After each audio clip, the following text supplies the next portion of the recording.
கல்யாணம் ஆனதுக்கு அப்புறம் இந்த அம்மா பேச்ச கேக்குறதுனாலயேதான் பொண்ணுங்களுக்கு எல்லா பிரச்சனையும். தான் என்ன பண்றேன் ஏது பண்றேன்றத டைம் டு டைம் அப்டேட் கொடுத்துக்கிட்டே இருப்பாங்க அம்மா கிட்ட. ஒரு புது வீட்டுக்கு ஷிஃப்ட் ஆகலான்னு ஹஸ்பண்ட் சொன்னா நான் எங்க அம்மா கிட்ட கேட்டு சொல்றேன்னு வைஃப் சொல்றது. குழந்தைக்கு ஏதாவது புதுசா ட்ரை பண்ணலாம்னாலும் அதை அம்மாவை கேட்டு பண்ணலாமே அப்படின்னு சொல்றது. உங்களோட லைஃப் டெசிஷன்ஸ் நீங்களும் உங்க ஹஸ்பண்டும் டிஸ்கஸ் பண்ணி எடுக்கணும். ஆனா நீங்க உங்க அம்மாவோட அதை டிசைட் பண்ணிட்டு அந்த டெசிஷனை தான் உங்க ஹஸ்பண்ட் அக்செப்ட் பண்ணணும்னு ஃபோர்ஸ் பண்றது ரொம்ப பெரிய தப்பு. இதனால என்ன ஆகுதுன்னா உங்க ரிலேஷன்ஷிப்லயே ஒரு ஸ்ட்ராங் பவுண்டரி இல்ல.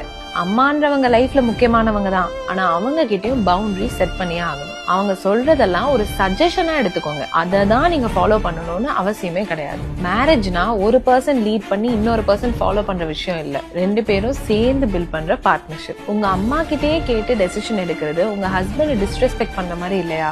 சோ உங்க வாழ்க்கையை அழகா ஷேப் பண்றது நீங்களும் உங்க ஹஸ்பண்டும் சேர்ந்து பண்ற ஒரு விஷயமா தான் இருக்கணும்.